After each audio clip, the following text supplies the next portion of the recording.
그래서 6장 1절로 12절 말씀 봉독합니다. 그러므로 우리가 그리스도의 도의 처벌을 버리고 죽은 행실을 회개함과 하나님께 대한 신앙과 세례들과 안수와 죽은 자의 부활과 영원한 심판에 관한 교훈의 털을 다시 닦지 말고 완전한 대로 나아갈지니라.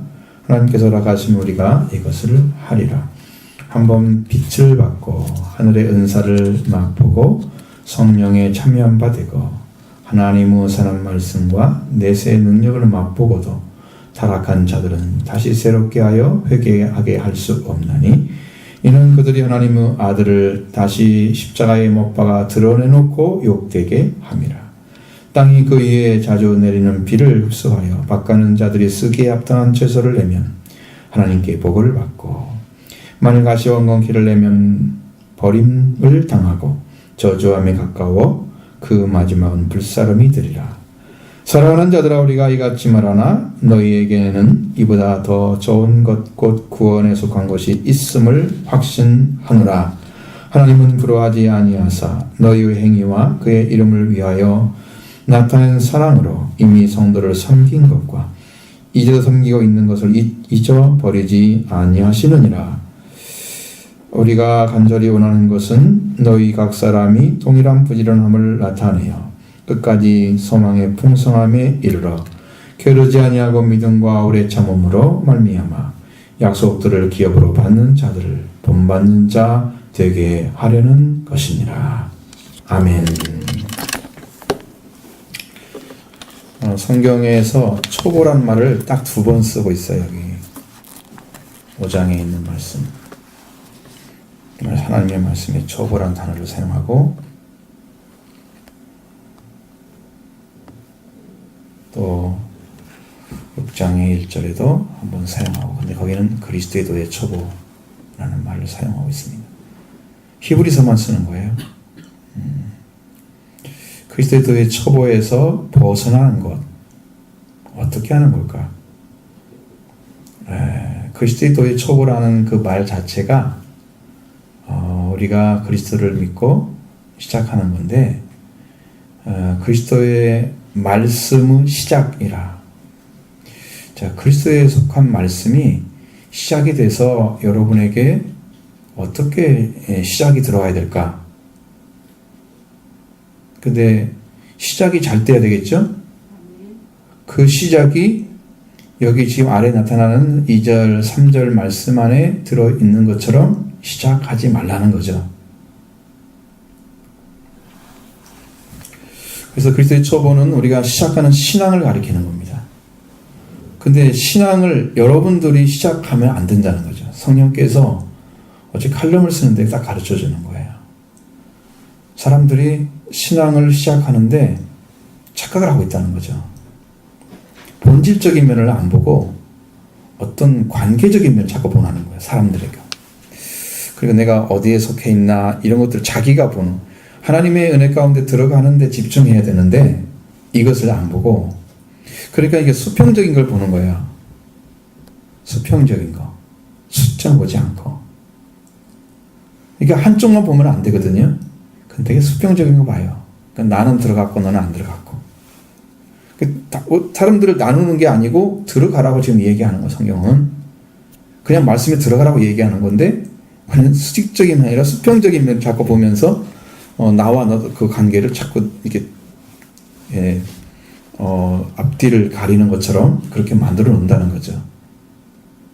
그렇게 하기 때문에 믿음의 길을 찾지를 못한대요. 그냥 그 직선으로 그리스도를 향해 들어가야 되는데 이걸 못한다는 거예요. 그러니까 감동을 딱 주시는데 순간에 이렇게 하기 때문에 성도들이 신앙을 그래서 못 갖는구나. 깊이. 항상 상대적이에요. 상대적. 저 사람보다 내가 낫고 저 사람보다 못하고, 다른 사람을 비교할 게 아니라 자기와 하나님 관계에서만 이루어지는 문제죠. 그러니까 더 깊은 은혜로 들어가면 들어가는 사람들에 의해서 믿음이 약한 자는 영향을 받잖아요. 그래서 끌어올리게 되고 덮어주고 그 연약함을 담당하라고 나와 있어 성경에. 그러니까 담당해주고 이렇게 하면서 함께 가는 거거든요. 근데 이것을 못하는 이유가 뭐냐면 수평적이면서도 수평적인 관계 안에서 사랑을 가지지 않고 있어요. 다 신앙의 눈으로만 바라보는 거예요. 성도의 사랑이 부족한 거예요. 그러니까 관계가 아주 얕은 거죠. 정말 마음을 주고 사랑을 주고 이렇게 줄 수 있는, 그리스도 안에서 할 수 있는 그런 것들 있잖아요. 그런 것을 할 수 있는 마음이 열어지고 이런 관계가 만들어져야 되는데 요건 안 만들어져 있고 수평적이면서 성령이 가르쳐 주는 거예요. 그러면서도 수평적으로 하나님 바라보지 않고 요런 것만 문제 삼는다는 거예요. 그 눈을 바꾸라고 말씀하셨습니다. 성령께서. 자, 여기서 보세요. 그리스도의 도의 초보는 우리에게 시작되는 신앙의 시작인데, 그를 가리키고 있는데, 그리스도의 도의 초보에서 벗어나는 것은 그리스도에 의해서 완전하고 성숙한 성도로 자라가는 거다. 그리스도에 의해서. 성경은 이 초보를 벗어버리라. 버리라고 말씀하십니다. 그러면 무엇으로 시작할 때 그리스도의 초보의 길을 걷는 걸까? 1절, 2절 보겠습니다. 그러므로 우리가 그리스도의 도의 초보를 버리고 죽은 행실을 회개함과 하나님께 대한 신앙과 세례들과 안수와 죽은 자의 부활과 영원한 심판에 관한 교훈의 털을 다시 닦지 말고 완전한 대로 나아갈지니라. 그렇게 되죠? 말씀이 그리스도를 믿고 믿음의 길을 걸어가는데 필요한 것이 그리스도의 도다는 거죠. 도라는 말은 성경에서 로고스라고 이렇게 되어 있습니다만 여러분은 잘 많이 들었죠. 그것은 말, 진술 이런 의미를 가지고 있습니다. 그래서 우리는 그걸 말씀이라고 번역을 하는 거죠. 근데 가끔 성경에 도라는 말로 번역한 것이 있습니다. 똑같은 단어인데 그렇게 번역했어요. 우리가 고린도전서 1장 18절에도 십자가의 도가 나오죠? 멸망하는 자들에게. 이렇게 나오는 거예요. 도라는 말로 번역을 해요. 그것도 보면 말씀이에요. 십자가의 말씀이 이런 것처럼 대부분의 말씀들은 도라고 번역하지 않고 말씀이라고 번역했습니다. 근데 몇 군데만 딱 그렇게 되어 있어요. 그리스도에는 말씀이다. 그러면 초보는 뭐냐면 아르키라는 단어를 사용하고 있습니다. 그것은 태초, 시작입니다. beginning 아니면 cause를 얘기합니다. cause, 원인. 그러니까 태초, 시작, beginning과 원인, cause라는 단어 두 가지 내용만 쓰고 있어요. 이 단어가 아르케가. 그러니까 그리스도의 말씀의 시작을 버리고 이렇게 되는 거예요. 그럼 여러분이 그리스도에 대해서 지금 듣는 것이 그리스도의 도의 시작이잖아요. 시작인데 그것도 버리고 그 다음에 여기 나온 것들 이건 뭐냐면은 이것이 존재하는 것은 이유가 있어요. 이 사람들이 지금 그 서신을 히브리서를 받는 서신을 받는 사람들이 유대인 그리스도인들이에요. 그리고 유대인의 관습들이 있어요. 유대인의 공동체에서 인리적 내용 안에 들어있는 유대인의 관습에 연관되어 있다는 거죠. 그 유대인 공동체의 그들은 그것을 기준으로 해서 배우고 먼저 그렇게 하면서 믿음으로 들어가는 이런 작업을 했던 거죠. 그건 아니라는 거죠. 그건 안 필요 없다. 우리가 하나님을 하나님을 우리가 판단하고 하나님 안에 있는 영역이기 때문에 사람이 다루는 그런 거 아닙니다. 하나님을 판단하거나 이런 것들은 우리 손댈 수 없는 부분이고 그 다음에 하나님 안에 들어서 하나님이 행하실 일을 갖다가 사람이 규정하는 거예요. 그리고 이렇다고 비하기가 이해하고 들어가는 거예요. 아, 하나님 이렇게 할 거야. 따라가면 어떻게 할 건데 자기들이 그거 배워가지고 하나님 주신 계시도 아닌데 그거 하고 안 맞으면 어떻게 할 거야 가서. 이게 심각한 문제거든요. 히브리서 5장에도 초보라는 단어를 사용해서 말씀하신 그리스도의 도의 초보가 아닌 하나님의 말씀의 초보에 대해서 말씀하십니다. 자, 초보란 말은 이제 시작하는 부분이잖아요. 근데 여기 초보에 대해서는 지금 연조로 볼 때는 선생이 돼서 지금 성장에 있을 건데 왜 지금도 배우는 자리에 누구에게 가르침 받을 처지에 있다고 하면서 단단한 식물을 못 먹고 젖이나 먹어야 할 자가 되었다. 신앙이 깊어지면 어떻게 돼요? 이제는 그리스도 안에서 그리스도가 가르친 말씀으로 그리스도를 증거하기 때문에 이제는 전하는 사람 되죠. 가르치는 사람 돼야 되겠죠. 배우는 사람이 아니고. 근데 그렇게 하고 있다는 거예요. 지금도. 배웠는데 말씀을 그리스도의 초보에 대해서 또 어떻게 들어가야 되는지 그것을 못 배웠다는 거죠. 말씀에 대해서. 이게 심각한 것입니다. 근데 여기서 이러한 교훈의 터를 닦지 말라 그랬습니다. 교훈의 터를 닦지 말라. 이건 뭘 얘기하냐면 건물의 기초를 놓는 것 같이 이 교훈의 기초를 다시 놓지 말라는 것입니다. 터는 예수 그리스도가 터예요. 그죠? 근데 이런 걸 알고 들어가야 된다. 이렇게 가르치면 거긴 다 걸림돌입니다. 이것은 시작에 필요한 것이 아니라는 것입니다. 오히려 죄를 속하고 죄를 속함으로 영원한 하나님 나라에 속한 자가 되게 하는 그것에 아무런 도움이 되지 않는 거죠. 먼저 죽음 행실입니다. 여러분 죽음 행실은 죽음에 이르게 하는 사람의 행하는 실제적인 악행을 가리키는 겁니다.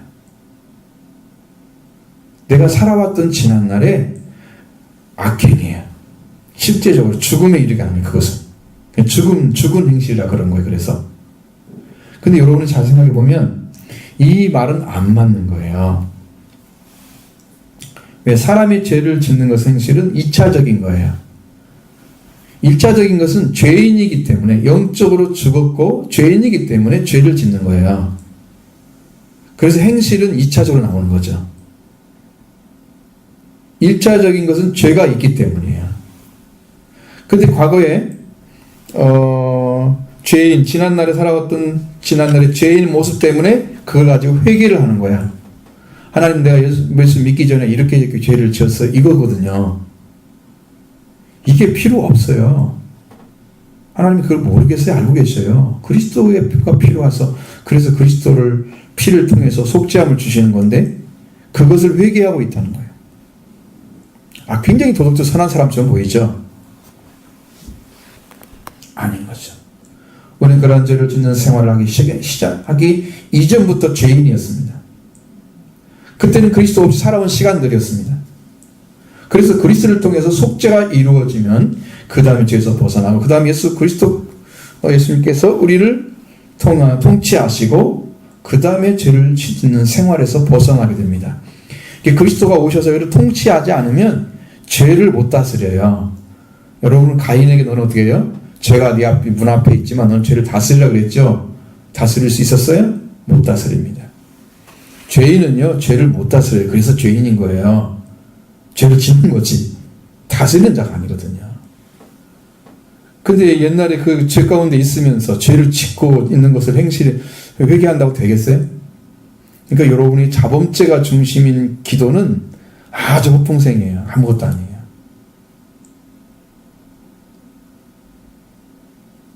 여러분이 그리스도를 믿는 데 집중하셔야 되는 거죠. 그리스도를 믿는 데 말씀에 순종하지 못한 아버지. 그 뭐에 기인되냐면 순종이 안 되는 이유도 믿음에 관련돼 있어요. 믿음도 자기 의지적인 믿음이 아니고 계시적인 믿음에 관련돼 있어요. 말씀이 와서 계시적 믿음을 딱 세워지면 여러분이 거기에서 벗어날 수 있습니다. 죄에서. 그래서 승리하는 거예요. 이거 안 된다는 거죠. 두 번째 하나님께 대한 신앙입니다. 단순히 하나님께 대한 신앙을 가르침을 받는 것을 말하는데 그것으로 신앙이 세워지지 않는다는 것입니다. 하나님은 어떤 분이다 교리도 나오죠. 하나님은 어떤 분이다 어떻게 하면 설명하고 뭐 어쩌고저쩌고 얘기해 주잖아요. 그것 듣고 나서 여러분 하나님 알아졌던가요? 믿어지던가요? 지식은 가지고 있죠. 우리가 하나님은 지식의 하나님이신가요? 인간의 지식의 하나님은 아니고 지식도 하나님께 주신 지식이 있어요. 산 지식. 그것은 괜찮은데 하나님 주신 지식이 아닌 것으로 지식화되어 있는 하나님께 대한 신앙이에요. 그것이.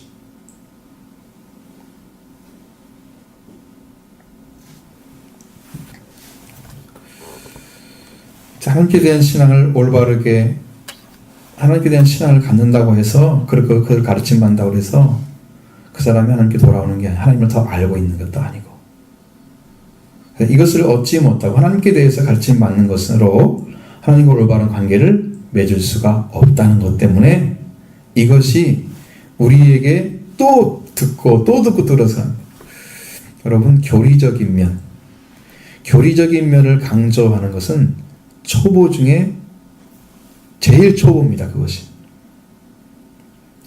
두 번째는 초보 조금 넘어왔지만 두 번째는 은사를 강조하는 단계가 두 번째입니다.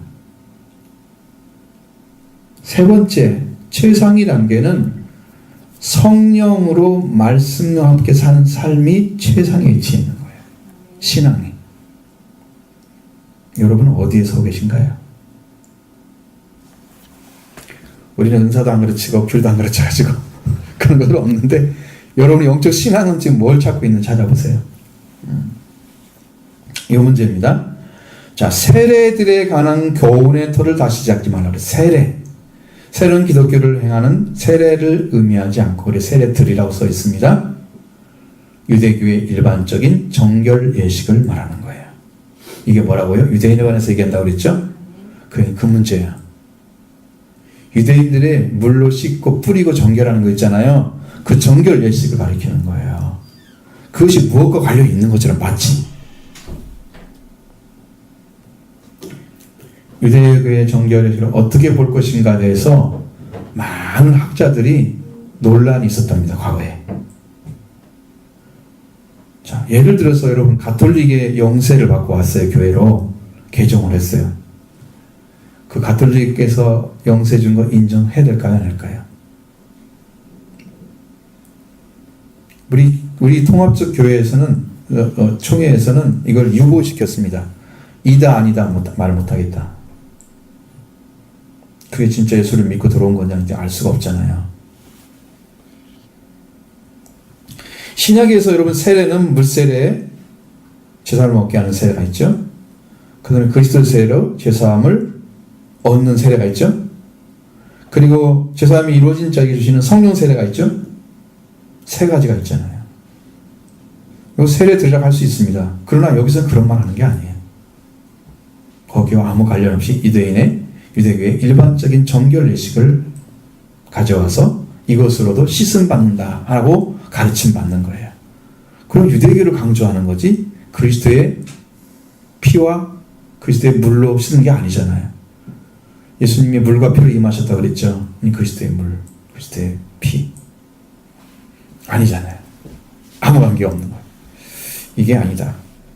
그래서 이러한 것에 대한 교훈의 털을 다시 닦을 필요가 없다는 것입니다. 그보다 더 완전한 세례가 있는데 그건 성령 세례까지 가는 거예요. 그걸 받아야 됩니다. 안수에 대한 것입니다. 안수에 대해서 교훈을 덜 닦지 말라.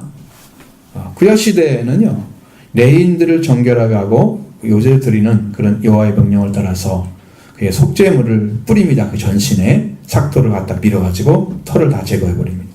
그 의복을 빨고 몸을 정결하게 해서 그 다음에 수송아지 한 마리로 번제를 드리고 난 다음에 이스라엘 온 회중이 가운데서 운집을 하죠. 사람들 다 모여놓고 이스라엘 사람들이 그들에게 안수를 합니다. 그것이 민수기 8장 9절로 10절에 나와 있어요. 그렇게 안수하는 거예요. 레위인들이 그렇게 했다는 거예요. 신명기 34장 9절에는 모세가 눈의 아들 여호수아에게 안수를 했습니다. 그게 그에게 지혜의 영이 충만해졌다. 그리고 모세의 권위가 주어졌습니다. 안수를 통해서. 있죠? 신약시대에는 새로운 개종자나 전도 사역자에게 안수를 합니다. 우리 사도행전 8장 7절 19절 말씀이나 그 성령의 은사를 받게 하기 위해서도 안수를 했습니다. 그러나 이런 안수를 통해서 지금도 행하고 있는 일이 있는데 이것은 목사 임직식, 장로, 장립 예식이나 아니면 안수 권사, 안수 집사, 안수식을 할 때 이렇게 합니다. 이것은. 근데 그 때를 따라서 병자를 위해서 안수하기도 합니다. 예수님도 어린아이를 안수한 걸 기억하시죠? 안수해달라 그래서. 근데 이거 안수를 하는 것에 대해서 배울 필요가 없어요. 뭐 때문에 배워야 돼요, 그게? 여러분 안수하고 다니려고? 다니라고? 그거 아무 의미 없는 거잖아. 왜? 필요할 때만 하는 거지 그 안수가 왜 중요한데? 딱 필요할 때가 있잖아요. 그것만 하는 거지. 그 외에는 안수했단 말이 없단 말이죠. 그러니까 교회에서도 안수를 쉽게 안 하는 이유가 그거예요. 네 믿음으로 서야 되지. 안수를 통해 받는 것은 하나님께서 명령을 해서 그를 세우라고 할 때 따로 세울 때 안수를 해주는 거야. 그것 외에 덜한 의미가 없는 거죠. 혹시 하나님 딱 갔는데 병자를 해서 기도해줘라. 그럼 안수를 할 수밖에 없어요. 그죠? 그건 안수를 해야 되는 거예요. 하나님 명령이니까. 그 외에는 배울 것이 없잖아요. 근데 왜 안수에 대해서 배우냐, 이 사람들. 공부할 필요가 없는 거. 그리스도와 상관없는 겁니다. 또 죽은 자의 부활과 영원한 심판, 그걸 통해서 그리스도의 도의 초보의 교훈을 다시 닦지 말라. 성경에 죽은 자들이 일어난다는 말씀이 있습니다. 이사야 26장 19절에 죽은 자들이 살아나고 그들의 시체들이 일어날 것이다. 일어나리다. 티끌에 누운 자들아 너는 너희는 깨어 노래하라. 주의 이슬은 빛난 이슬이니 땅이 죽은 자를 내어 놓으리로다. 땅이 죽은 자를 내어놓는다고 그랬어요. 지금 사람들 죽으면 어디로 돌아가요? 긁으러 가잖아요. 거기서 죽은 자를 내놓는데요. 기체가 일어난대요. 죽은 자의 부활이 있죠. 말씀하고 있습니다. 다니엘서 12장 2절에도 땅의 티끌 가운데서 자는 자 중에서 많은 사람이 깨어나 영생을 얻는 자도 있겠고 수치를 당하여서 영원히 부끄러움을 당할 자도 있을 것이다. 여기에도 티끌이라고 그러잖아요. 땅의 티끌이잖아요. 땅에서 나오잖아요. 자는다는 말은 이건 완곡한 죽음의 표현입니다. 성경에 잔다는 말을 쓰면서 나중에 보면 죽는다라고 딱 명시를 해놔요. 죽음입니다. 신약에 보면 누가복음 10장 37절 38절에 죽은 자가 살아난다는 것은 모세도 아시더라기 나무에 관한 글에서 주를 아브라함이요 하나님이요 이삭의 하나님이요 야곱의 하나님이시라 칭하였다. 하나님은 죽은 자의 하나님이 아니고 살아있는 자의 하나님이시다. 하나님에게는 모든 사람이 살아있느니라 하시니 이렇게 말씀하셨습니다. 죽은 자의 살아남, 부활, 이것은 하나님께서 하시는 거예요. 사람의 영역인가요? 하나님의 영역입니다. 손댈 수 있는 게 아니죠. 무엇을 다시 배운다고 달라지지 않습니다. 그걸 생각하는 것은 그 자신을 삶을 힘들게 하는 거예요. 이 같은 주제는 유대인과 그리스도인의 중대한 관심사인 종말론적인 교리예요. 마지막 때 이루어질 일이에요. 거기에 속한 거예요. 우리가 그걸 다시 배운다고 해서 영원한 날은 어떻게 돼요? 물어보면 그냥 단순하게 이야기해 줄 수는 있어. 그럼 그때 그것이 그 사람이 뭘 말하는데, 여러분 데살로니가전서 읽어보시면 그들은 정말로 재림을 추구했던 사람들이에요. 그 교회 사람들이. 바울이 그 말씀하고 정말 예수님이 금방 오실 거 생각하고 그를 기다렸던 거예요. 그 성도들은. 근데 거기에 대해서 올바른 진리를 선포할 필요가 있기 때문에 얘기를 해준 거예요. 그럼 우리가 만약에 그것이 필요한 사람이면 그걸 읽으면 되거든요. 마지막 때 어떻게 될 거다 라고 읽으면 되는 거지. 그럼 호기심에 불과한 거야. 지금 뭐가 필요해? 지금 구원이 필요한 거지. 당신 예수 안에서 지금 구원받은 그 자리가 당신을 영원한 심판과 죽음의 자의 부활까지 다 이루게 하는 거야. 지금 구원이. 지금 받아야 할 문제는 그거거든. 근데 거기에 어떻게 될 건가 이거 배운다고 해서 뭐가 달라지냔 말이야. 우리가 하나님의 영역인데 그러니까 사람들이 다 헛짓하고 있는 거야. 하나님께 얼마나 진실하게 겸손하게 은혜를 구하는지 겸손한 자에게 은혜를 베푸신다고 말씀하고 있는 거예요. 그에게 구원을 주시는 거예요. 받아들이는 자를 살린다 그 말이죠. 하나님께서는 그것을 찾아야 되는 거지. 지금 뭐 죽은 자의 부활과 영원한 심판이 왜 필요해요, 우리한테? 지금 이 자리에서도 심판을 받고 있는데 성경이 뭐라고 말씀하고 있습니까? 지금 예수님을 믿지 않는 자는 이미 심판을 받은 것이다. 왜? 독생자의 이름을 하나님께서 주셨는데, 그 권위를 주셨는데 그걸 안 믿었으니까 이미 심판을 받고 있는 거예요, 그 사람은. 그대로 쭉 가면 그냥 영원한 죽음에 들어가요. 영원한 심판이죠? 성경이 그냥 이야기하고 있죠. 우리가 다른 걸 필요도 없는데. 그래서 2절 하반절에 뭐라고 했어요? 이 교훈, 즉 교리의 기초를 다시 놓지 말고 완전한 대로 나아갈 것이다. 나아갈지니라 말씀하셨습니다. 완전한 대. 이 완전한 대라는 말은 우리는 이제 좀 이렇게 말을 좀 다르게 해서 쓰겠지만, 이 분사로 나오면 이렇게 쓰기는 해요. 우리도 영어처럼 그렇게 나와요. 분사 형태로. 그럼 완전한 대. 이렇게, 이런 식으로 써요. 명사형이죠. 형사인데. 자, 여기는 사실은 언어를 찾아보면 완전함, 성숙을 얘기했습니다. 써 있습니다. 근데 그게 분사형이기 때문에 그렇게 번역을 한다고 말이죠. 그냥 완전 성숙 이 말인데. 그러니까 지금 완전함에 나가는 거예요. 완전함에. 그럼 완전함을 가지려면 그 완전함은 어디서 올까요? 거기가 지금 해결이 안 돼 있어요. 거기의 말씀은. 완전히 나가는 것은 이렇게 설명해요. 영적으로, 지적으로 성숙한 상태를 가리키는 거예요. 그냥 나가라는 것은 말은. 완전한 데 나가라는 것은. 영적으로, 지적으로. 그러면 하나님의 지식으로, 하나님의 성령으로 충만해진 상태. 이걸 갖는 것이 완전함이 이루는 거예요. 그러니까 하나님께 주셔야 되겠죠, 이것은. 성령 하나님 주셔야 되고, 하나님 아는 지식도 하나님 주셔야 되고, 배우는 게 아니에요. 배우는 건 교리죠. 그러면 초보 중에 최고 초보야, 그게. 영적으로 보면. 배워야 된다고 생각할 수도 있지만, 그것은 우리는 그렇게 안 가르쳐. 다른 교회는 할지 모르지만. 왜? 그것을 위해서 여러분이, 이거 신앙이 이렇게 구원받고 이렇게 돼서 이렇게 됐는데, 이것만 알고 있는. 이것이 신앙인 줄 알고, 입으로 얘기하는 자기가 구원 못 받아서 뭐 어떻게 하려고 그래. 나는 그게 제일 무섭더라고. 바리새인들이잖아요, 그것이요.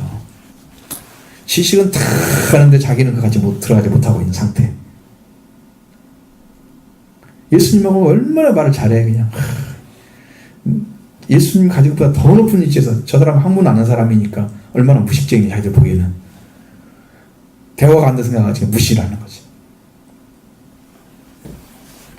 예수님이 하나님이신데 어디서? 그럼 성숙한 곳에 이르는 것이다. 이렇게 지금 설명해야 됩니다. 성숙한 대, 완전한 대. 그 대는 곳을 얘기하는 거예요. 여기서 말하는데 성숙한 곳에 이르는 거다. 이건 뭐냐면 그리스도를 중심으로 한 공동체 내에서 일하시는 하나님의 사역에 인격적으로 순종하는 것을 말하는 거예요. 그러려니까 영적으로, 지적으로 갖춰져 있어야 돼요. 그래서 서로가 하나 되는 관계, 이게 완전하게 나가는 거예요. 히브리서는 공동체를 강조합니다. 공동체. 서로 성도들이 하나가 돼서 마음을 같이 해서 뜻을 같이 해서 이렇게 연합해서 가는 이 아름다운 관계를 가져가는 것이 완전한 데 나가는 거예요. 우리의 취약점이 바로 그거예요. 이게 하나 되지 않는 거, 마음이. 따로따로 떨어져 있어. 친한 것 같은데 별로 안 친해. 모습은 친하게 보이는데 실제로 연합의 역사를 못하니까 그래. 사실은 여러분 만남이 부족해서 그런 거예요. 개인적으로 못 만나잖아요. 마음이 싫어서 그런 게 아니야. 그러니까 이 공동체를 만들려면 방법은 모일 수 있는 길을 찾아내는 거예요.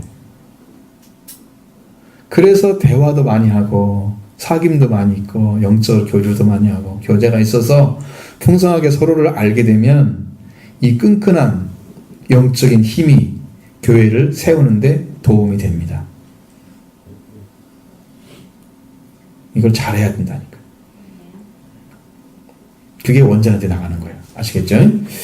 자, 여기 보세요. 그래서 그리스도에 소속된 자들만이 성숙이라고 하는 말을 가져다 주는 거예요. 그리스도에 소속되지 않은 사람들은 이런 관계에 못 맡겠죠. 고린전서 1장 24절에 이렇게 됐습니다. 오직 부르심을 받은 자들에게는 유대인이나 헬라인이나 그리스도는 하나님의 능력이요 하나님은 지혜니라. 부르심을 입은 자들에게 유대인 그리고 헬라인 그 사람들에게 그리스도는 하나님의 능력과 지혜로 작용한다는 거죠.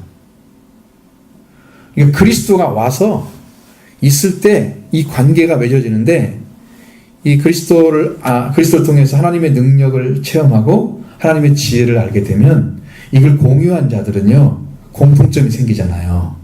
똑같은 진리를 받았고 똑같은 그리스도를 받았기 때문에 그래서 하나가 되는 거예요. 이게 하나예요. 노끈하짐이 없는 거예요. 하나님 나라 들어가 봐요. 노끈하짐 있나? 네가 뭘 잘했는데 그거 안 하면 안 따지잖아. 네가 예수를 믿었는지 내가 보낸 예수를 믿고 내가 죄 용서 받았는지 그거 보시거든요. 너한테 필요한 건 그것뿐이야. 그러니까 여러분 예수를 믿게 되면 자유가 와야 되는 거예요. 그런데 그걸 주려고 하나님 아들을 보냈는데 우리는 너무나 많은 것들에 막 쌓여져 있는 거예요. 물론 여러분에게 그런 것들을 쌓아놓도록 말씀 전하지는 않았는데 그것은 여러분이 가져가는 앞에 칼럼에 대한 얘기를 할 때도 말씀드린 것처럼 여러분 스스로 그렇게 마음을 가져가는 것 때문에 문제가 생겼어요. 거기를 갖다 하나님 가르쳐주시는 성령께서 그래서 통합을 시키는 거죠. 하나 되게. 이런 역사를 하나님이 행하시도록 지금 하고 있습니다. 자, 그리스도에게 얻은 지혜를 갈 때만 완전한 것입니다. 그리스도를 통해서 얻지 아니한 능력을 행하고 선지자 노릇하고 하나님의 계시를 선포하고 귀신을 쫓아내도 예수님을 그들이 만났을 때 어땠습니까? 알지 못한다고 말하잖아요. 그러니까 그리스도가 없이 만들어진 공동체는 그들의 열매로 그들을 알리라 그랬죠? 그 공동체는 거짓 선지자에 의해 세워진 거짓 교회입니다. 가짜 교회. 그리스도가 아는 교회가 참 교회입니다.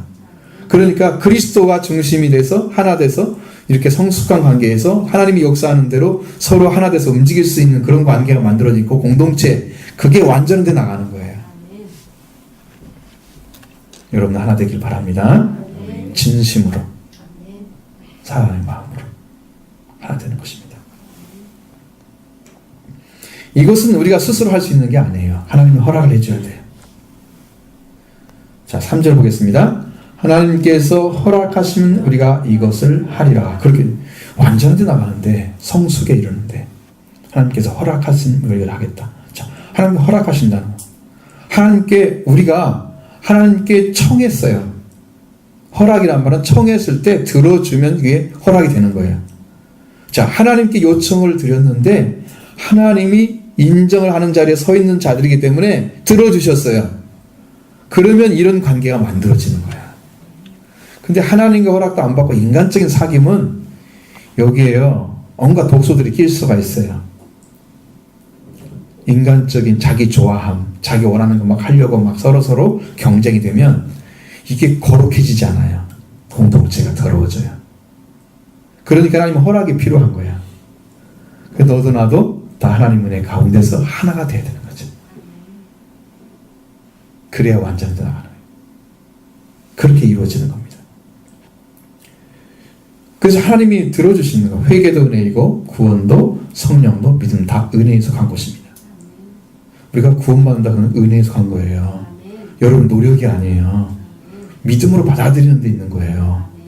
여러분 예수를 믿을수록 더 자유스럽습니다. 행복해집니다. 더 기뻐집니다. 감사가 넘칩니다. 실제로 와요 그게. 하나님 허락해 주시면 우리가 그 시점부터 이제 완전히 나가는 일을 시작하는 거예요. 배웠던 거 싹 버리고 그리스도 중심으로 하나가 딱 돼서 서로 온전한 관계, 하나님이 역사하시는 그 역사에 순종하는 아름다운 관계가 만들어질 줄로 믿습니다. 갑자기 4절부터 주제가 바뀝니다. 회개할 수 없는 신앙에 대해서 얘기합니다. 타락에 대해서. 앞에서 신앙을 가지던 유대인들의 관습처럼 다시 신앙의 기초를 놓아서 안 된다, 안전한데, 성숙한데 이래야 된다 이렇게 말씀하신 신앙을 가진 자들이 하나님께 나갈 수가 없는 자들도 있다. 이제 이해가 되시죠? 하나가 되죠. 연결이. 그러니까 이걸 잘 보셔야 돼요. 성경이 따로 떨어진 게 아니라 하나를 지금 말씀하고 있는 거예요. 이런 자들도 있다. 자, 신앙의 배도자의 최후입니다. 4절로 6절 말씀 보겠습니다. 한 번 빛을 받고 하늘의 은사를 맛보고 성령에 참여한 바 되고 하나님의 선한 말씀과 내세의 능력을 맛보고도 타락한 자들은 다시 새롭게 하여 회개하게 할 수 없나니 이는 그들이 하나님의 아들을 다시 십자가에 못 박아 드러내놓고 욕되게 함이라. 아멘. 자, 이런 자들도 있다. 한 번 비침을 받았다는 것은 복음의 진리를 받아들인 상태입니다. 이게 참이다. 하나님 예수 그리스도가 참이다라고 받아들였어요. 복음을 받아들였어요. 그런데 떨어진 거야. 이 문제야. 이 문제입니다. 그러니까 그들은 각자 은사나 영생이 뭔지, 구원이 뭔지, 성령이 뭔지 다 알아요. 그 경험한 자들이에요. 그래서 성령이 참여한 바 나오지요. 그 하나님의 은사를 맛본 상태, 하나님의 은사를 맛보고, 자, 각종 지혜, 하나님께 주신 것들, 영생, 구원, 성령을 맛본 자들, 경험한 자들이에요. 성령을 참여한 자 되는 것은 상태는 성령, 하나님의 영, 그리스도의 영에 참여한 자들이에요. 성령을 받아본 자들입니다. 하나님의 선한 말씀을 맛보고 상태는 말씀의 귀중한 가치를 깨달았을 때입니다. 그 경험을 통해서 깨달았다는 거예요. 말씀의 귀중한 가치를. 그래서 말씀의 가치를 찾아낸 사람들, 이렇게 말씀이 귀하구나. 그 선한 말씀을 맛본 거예요. 그것이 경험한 것입니다. 또 내세의 능력을 맛보고, 이게 제일 어려워요. 이 상태는 미래적인 것입니다. 그리스도의 재림과 더불어서 장차 올 세계의 능력을 말하고 있습니다. 그러니까 이것은 지금 미래적인 거죠. 그리스도 재림은 영적으로 좀 오셨지만, 그리고 우리가 그리스도와 함께 죽은 자들이 일어나서 함께 재림한다고 나와 있어요. 공중에. 같이 오거든요. 죽은 자 닮아서. 그리고 우리가 끌어올라갈 거다. 공중으로. 영적인 상태는 몰라요. 죽은 자들이 빠질 수도 있어요. 거꾸로. 예수 안에 죽은 자들. 이건 현재의 신앙의 공동체 안에서 실현되고 있는 거예요. 영적인 체험이 그리스도를 주로 고백한 그리스도인이라면 누군지 이 중에 한 가지로 체험할 수 있습니다. 하나님의 나라, 예수 그리스도의 오심에 대한 것들.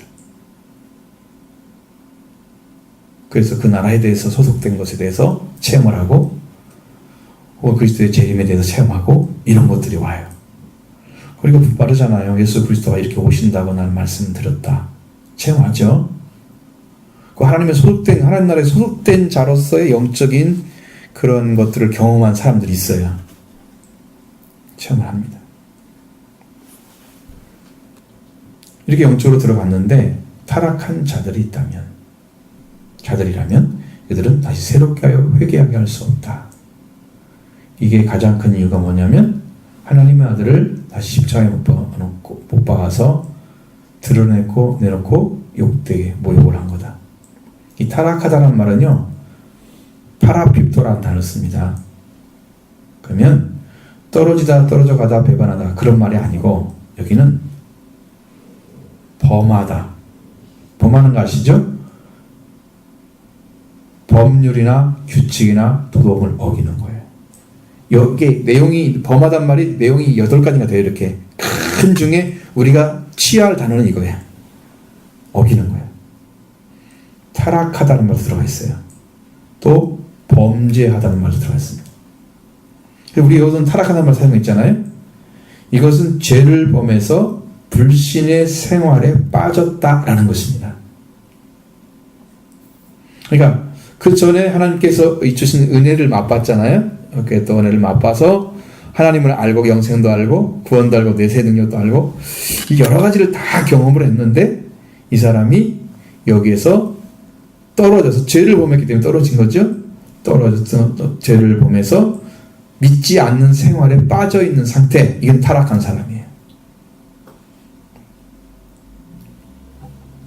하나님의 말씀과 하나님의 관계 안에서 얻었던 진리의 말씀을 벗어나서 잘못된 길에 빠진 상태에 있는 사람을 향해서 타락한 사람이다. 영적인 선물을 받고 하나님의 말씀을 경험하고 구원이 무엇인지 알았지만 이 하나님의 말씀을 떠나게 되면 그 그는 다시 새롭게 하여 회개하게 할 수 없다. 제쳐진 사람들이에요. 이것은 뭐냐면 하나님의 아들을 다시 십자가에 못 박아서 공개적으로 멸시했기 때문입니다. 공개적으로. 아, 저 사람 교회 열심히 다니고 은혜 받더니 어느 날 교회를 안 다녀. 타락한 거죠. 그리고 안 믿고 안 믿는 사람 살아. 타락한 거예요. 공개적으로 예수님이 십자가에 다시 못 박는 일을 했어요. 그 사람이. 멸시를 한 거죠. 그러니까 하나님이 자기 아들을 한 번 죽였지 두 번은 안 죽이거든요. 죽음에서 부활하신 그 주님 한 번만 필요하지 다시 죽었다 다시 살아날 필요가 없어요. 두 번 안 박는 거야. 근데 이 사람은 그렇게 하는 거야 지금. 예수를 십자가에 다시 또 못 박은 거야.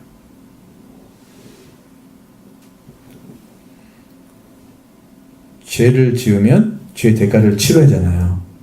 그 죄의 대가를 예수님이 치렀는데 또 죄를 지었어. 그게 십자가에 다시 못 박은 거죠. 그를 구원하려면 다시 십자가 필요하잖아. 근데 한 번 이런 거 다 완성됐는데 또 왜 그걸 또 해야 또 만들었죠? 있을 수가 없지. 아버지를 멸시해서 입은 소지. 그건 말이 안 되는 거예요. 하나님 절대 그렇게 허락하지 않습니다. 그래서 새롭게 할 수 있는 한 가지는 죄의 용서를 받았기 때문에. 그래서 새롭게 됐는데 다시 새롭게 할 수는 없는 거예요. 그래서 죄의 성령을 받은 자들은 영적인 관계에 새롭게 해서 올바른 관계에 돌아왔습니다. 그럼 그 관계를 지켜가는 삶을 살아야 되는 거예요. 받는 것도 무지하게 힘들잖아요. 지켜가는 생활도 정말 희생이 필요합니다. 많은 일들 가운데 힘든 상황이 올 때마다 더 은혜로 지켜가는 삶을 살아가기 위해서 정말 자기 희생이 필요해요. 그냥 되지 않습니다. 천국에 들어가는 것이. 그러니까 네가 나를 믿는다고 고생했다고 상을 주는 거야. 천국에서. 힘든 일이기 때문에. 쉬운 일이면 상이 필요가 없잖아요.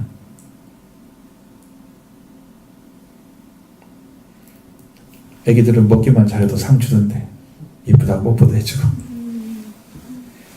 근데 다 커봐요. 그거 먹는다고 상 줘요? 돈 안 벌어지면 욕먹잖아. 다 그런데 뭐 하고 있어 지금. 그렇게 될 수 있잖아요. 그러니까 어린아이들도 그러면 안 돼, 지금도. 말씀만 잘 받는다고 되는 게 아니야. 성장해서 뭔가 보여줘야지. 지켜가는 삶. 예수님은 어떻게 했냐 그러면 하나님의 사랑을 받기 위해서요. 계명을 지켰어요. 예수님.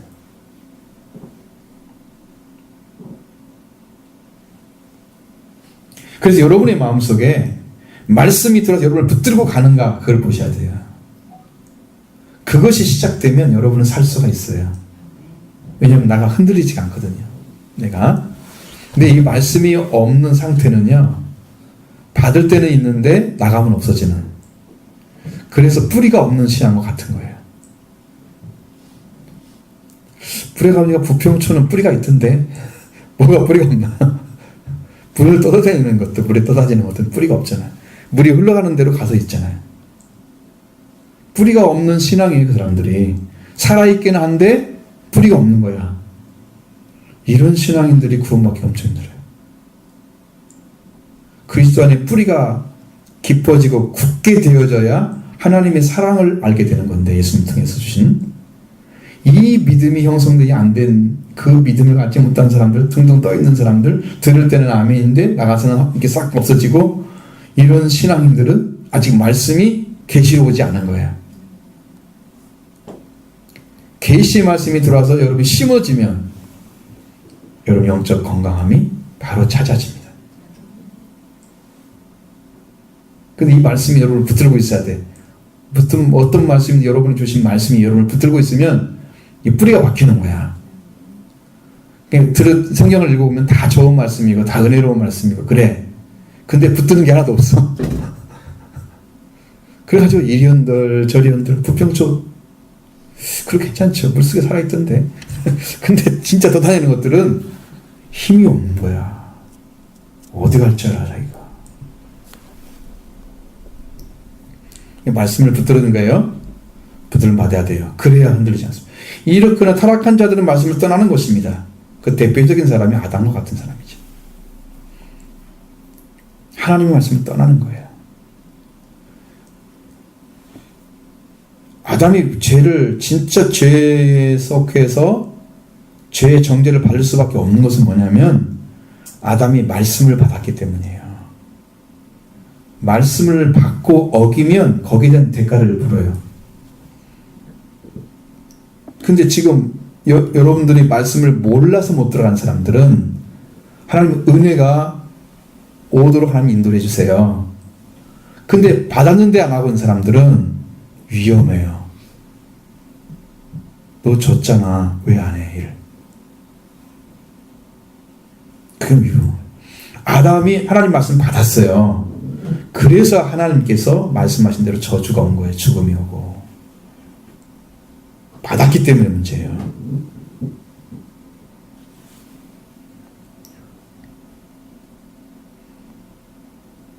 자, 7절에는 왜냐하면 말씀이 생략되어 번역되어 있다고 합니다. 7절로 8절 보겠습니다. 땅이 그 위에 자주 내리는 비를 흡수하여 밭가는 자들이 쓰기에 합당한 채소를 내면 하나님께 복을 받고 만일 가시와 엉겅퀴를 내면 버림을 당하고 저주함에 가까워 그 마지막은 불사람이 되리라. 아멘.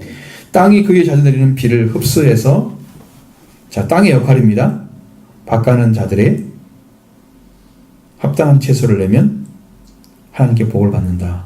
이것은 채소를 낸 땅이 복을 받는다는 거예요? 누가 복을 받는다는 거예요? 땅이요? 누가 받아요? 잘 보세요. 땅이 해야 할 일은 뭐예요?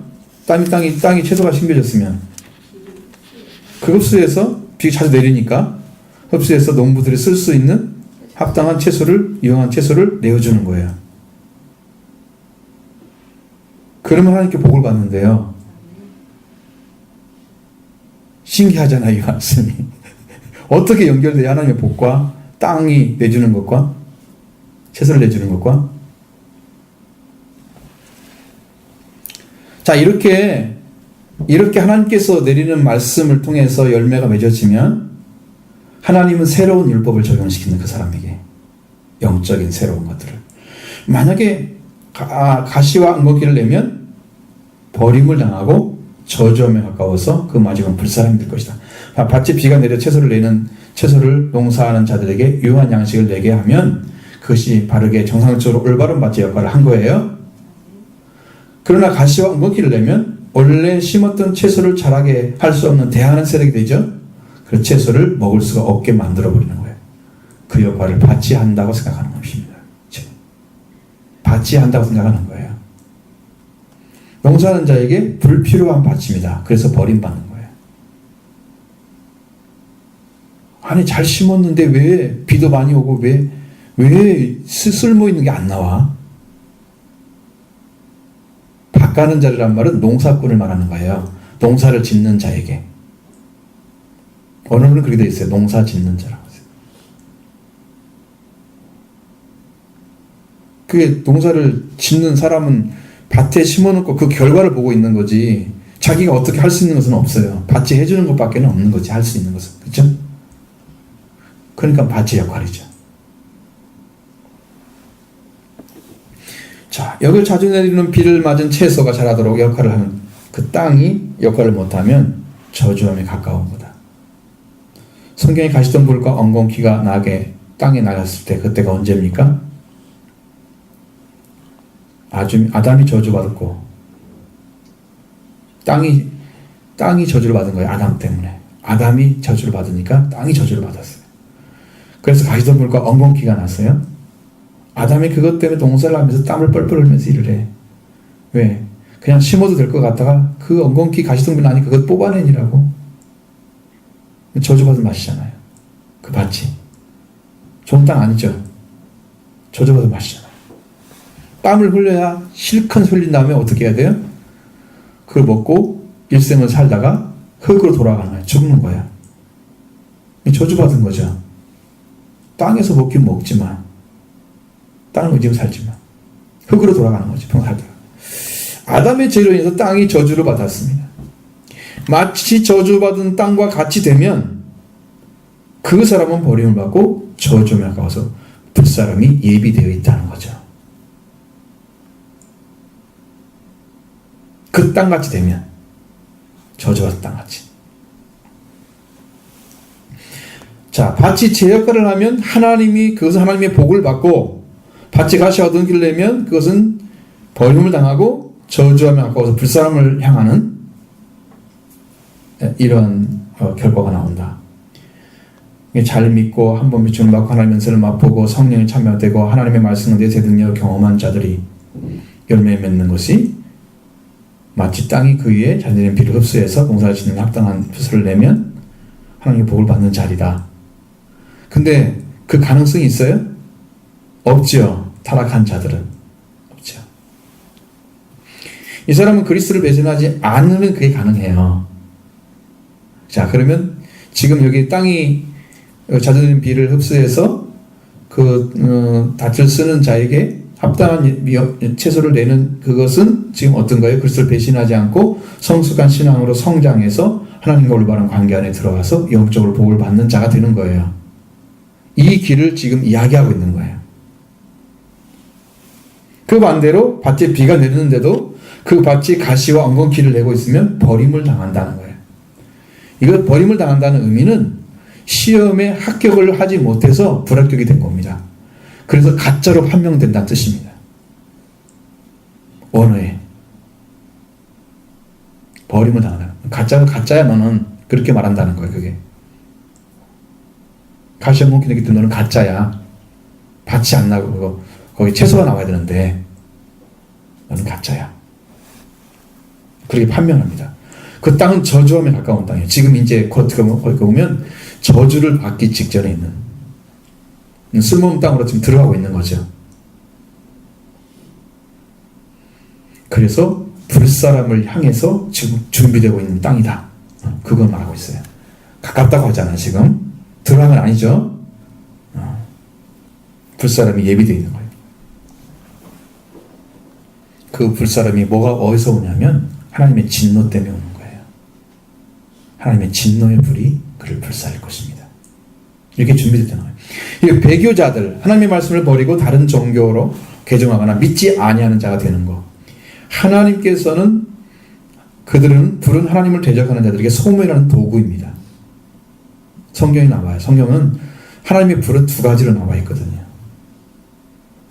죄를 태우는 불, 하나는 심판하는 불로, 진노의 불로 나옵니다. 두 가지입니다. 자, 그리스도 도보를 걷는 자는 완전한 거, 하나님 그리스도를 말미암아 주시는 구원에 들어가야 됩니다. 그리스도를 믿고 믿고 따르는 자들은 하나님의 복을 받고, 배교한 자들은 이렇게 버림을 당하고 불사람이 가까워진 거다. 이렇게 말씀하고 있죠. 이러한 말씀이 있을지라도 이 말씀을 듣고 있던 유대인 기독교인들에게 주시는 말씀은 너희는 이보다 더 좋은 걸 가지고 있을 것을 우리가 확신한다고 말씀하고 있습니다. 9절 봅니다. 사랑하는 자들아, 우리가 이같이 말하나 너희에게는 이보다 더 좋은 것, 곧 구원에 속한 것이 있음을 확신하노라. 아멘. 제가 이제 이 말씀을 계속 왜 구원에 속한 것이 있음을 확신한다고 말할까? 구원을 받았다고 하지. 그랬더니 그게 구원이라는 것이 속격으로 되어 있어요. 구원을 하는 말이에요. 그러니까 못못에 속했다는 뜻이거든요. 속격은 못못에 속했다는 뜻이에요. 그러니까 구원에 속해 있음을 그렇게 지금 설명할 수밖에 없는 거예요. 언어가 그렇게 되어 있어요. 그러니까 쓴 사람이 그렇게 의도를 가지고 쓴 거예요. 여기 성령도 그렇게 번역해놨죠? 너희가 구원에 속한 것이 있음을. 그랬죠? 이게 맞는 번역이에요. 정확하게. 사랑하는 자들에게 우리가 이런 방식으로 말하지만 너희에게는 이보다 더 좋은 것, 그 저주와 볼 사람이 아닌 구원에 속한 것을 가지고 있음을 확신한다고 이야기합니다. 그거예요. 구원에 속했다는 거예요. 구원에 속해 있다. 자, 그 다음에 하나님은 불의하지 아니하신 분이다 라고 말씀하십니다. 10절을 보겠습니다. 하나님이 불의하지 아니하사 너희의 행위와 그의 이름을 위하여 나타낸 사랑으로 이미 성도를 섬긴 것과 이제도 섬기고 있는 것을 잊어버리지 아니하시느니라. 아멘.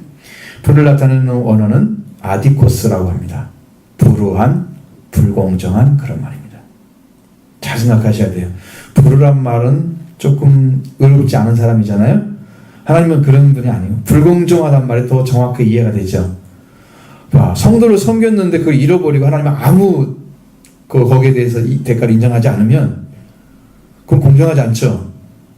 그래서 불공정한라고 이 말을 해석해내는 것이 더 좋을 것 같아요. 하나님은 성도들의 행위를 다 보고 계시는 거예요. 지금도 여러분을 보고 계십니다. 진실하게 하나님을 섬기고자 하는 그 중심을 보는 거예요. 열정을 보는 거예요. 무엇 때문에 하나님을 향해 나오지요? 영적인 상태도 여러분 보시는 거예요. 다. 그러니까 여러분이 지금 하나님께서 우리를 보는데 어떤 상태로 하나님을 바라보면서 지금 믿고 있는지도 하나님 다 아세요. 근데 그것을 지금 여러분이 가지고 있는 상태라는 게 그냥 있는 대로 말씀 들을 수 있는 사람이라면 진실한 사람이에요. 난 잘 안 믿어져요. 아니 잘 모르겠어요. 이게 진실한 사람이에요. 하나님도 모른다고 하면 가르쳐줘요. 안다고 하면 안 가르쳐줘요. 네 똑똑하니까 네가 알아서 해. 그래야지. 그러니까 모른다고 하는 고백하면 가르쳐 주십니다. 안다고 하고 있는 사람들이요. 나 믿고 있다고 하는 사람들이요. 넘어질까 조심해야 돼. 섰다고 하는 사람들이거든요. 모른다고 하는 사람들은 항상 배우는 자리이기 때문에 이 사람에게 든든하게 하나님께서 그 뒤에서 가르쳐주는 배경을 하고 있어요. 교만하지 않거든요. 겸손하거든요. 교만한 자는 물리치, 겸손한 자는 하나님 은혜를 베푸십니다. 계속 그렇게 하고 있습니다. 지금도. 그러니까 여러분 하나님께 배우려고 하면 내려놓으셔야 돼요. 난 아무것도 모릅니다. 나는 믿고 있다. 이렇게 말씀 받아서 난 믿고 있다. 자, 믿음이라는 것도 그 말씀이 역사해야 믿음이 생기는 거지. 자, 말씀을 받은 흔적만 가졌다고 되는 게 아니잖아요. 선한 말씀, 내세에 선한 말씀을 다 가졌는데 타락할 수 있잖아요. 그러니까 그것은 우리가 할 수 있는 부분이 아니고 우리는 항상 하나님께 말씀을 받는 자로서 써야 돼요. 우리가 찬양하는 그 말씀 중에서도 내게 듣고 들을지어다 이렇게 써 있습니다. 말씀을 계속 들어야 한다는 거예요. 그래야 어느 순간에 말씀이 딱 다가와서 믿음으로 딱 세워졌을 때 그때 여러분의 계시의 믿음이 말씀이 열리기 시작해요. 근데 하나님께서 성령께서 한 가지 가르쳐 주는 게 있었습니다. 여러분들이 그걸 해야 되는데 여러분 신앙생활 하죠? 근데 날마다 주를 바라봅니까? 이 시대대로 바라봅니까? 주님에 대해서 여러분 마음의 중심이 항상 가 있습니까? 주님을 사랑하고 있습니까? 여러분의 마음에서 생각에서 떨어지지 않고 하나님을 향해서 중심이 세워진 상태가 그게 믿음의 상태예요. 거기가.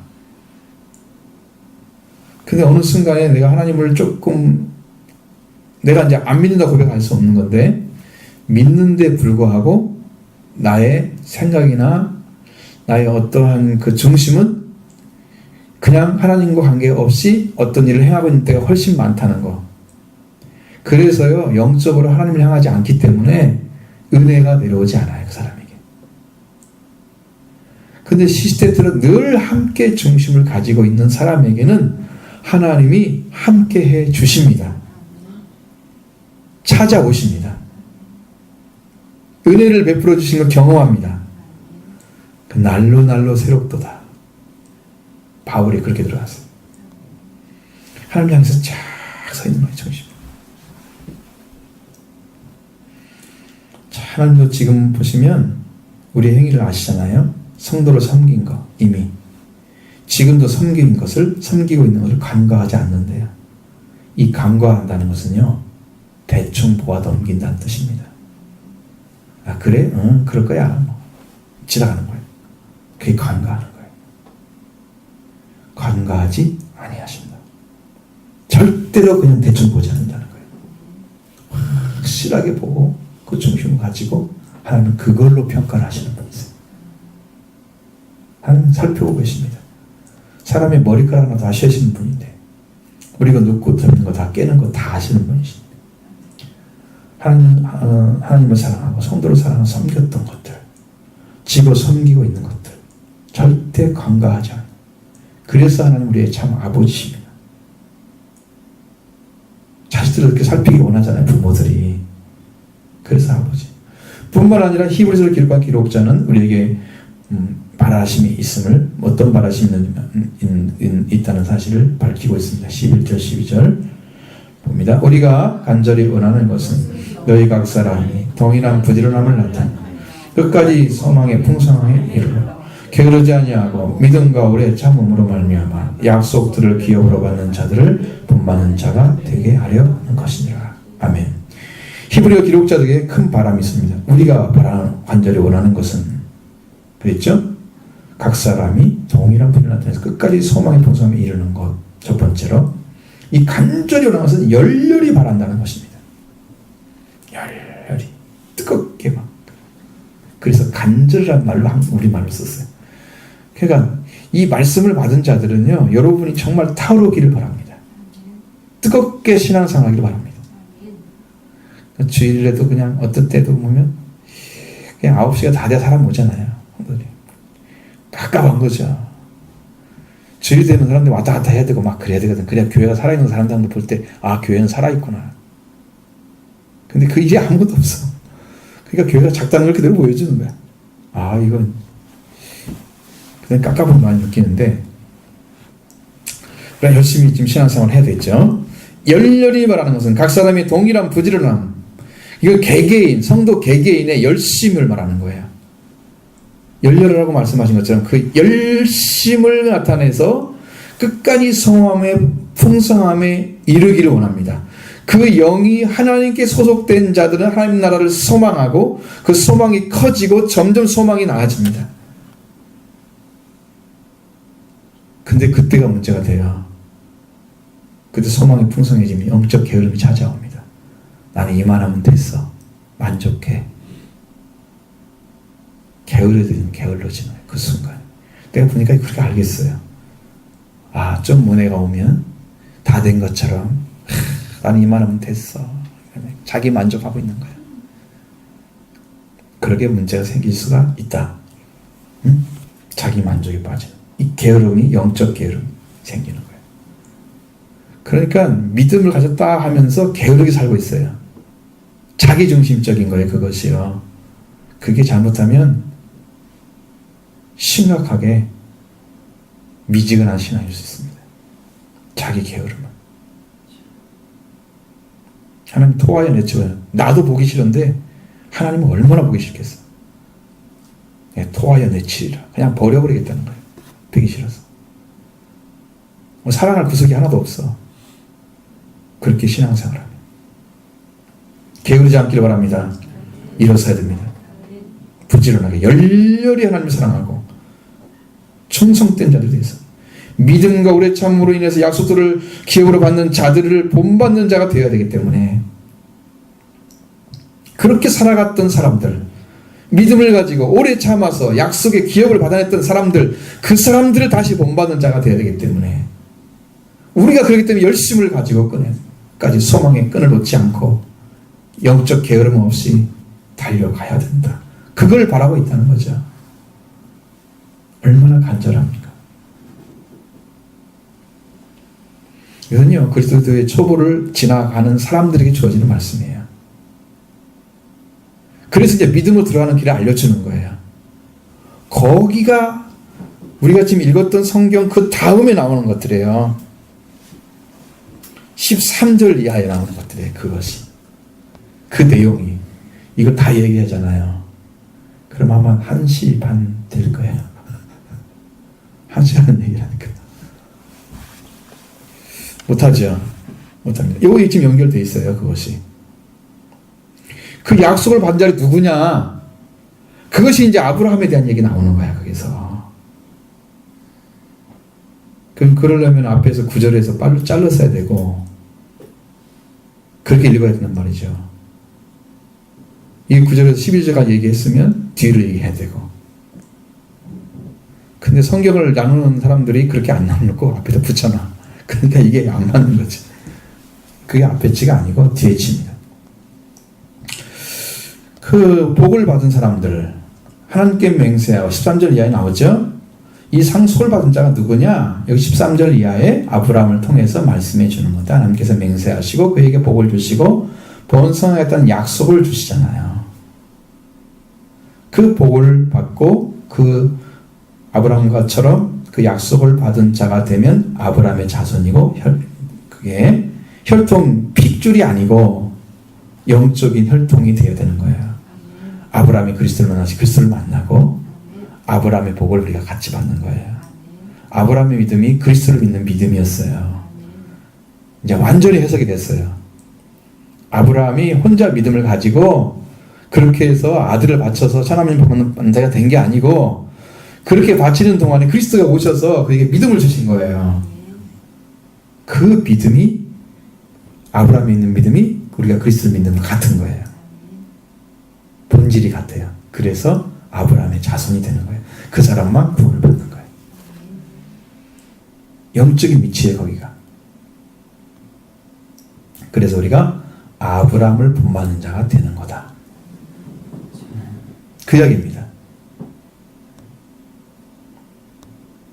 열심히 말씀을 듣고 배워야 되겠죠? 진리를 깨달아야 되고 그래서 그리스도를 만나고 구약의 성도들은 그리스도를 만나서 구원을 받았고 신약 성도들은 그리스도를 영으로 만났지만 신약 성도들은 그 오신 그리스도를 만나서 구원을 받습니다. 그래서 저는 여러분들은 노력이 아니고 그리스도를 믿음으로 그의 피로 얻다를 받기 때문에 그래서 하나님의 아버지가 되는 하나님의 아버지라 부르는 자녀가 됐습니다. 이 복된 은혜가 여러분 심령 가운데 차고 넘치기를 바랍니다. 구원이 여러분 심령에 오게 되면 이게 이제 뭐냐면 영적인 부분이 여러분이 바라보는 시각이 너무 약하기 때문에 그런 거예요. 열정을 회복하시기 바랍니다. 열렬한 심령으로 여러분도 믿음과 인내로 약속을 받고 이 약속의 기업을 받았던 자들의 그 기업을 우리가 또 받는 거예요. 아브라함 것이 우리 거예요. 그렇게 들어가는 거예요. 이런 은혜를 함께 하기를 바랍니다.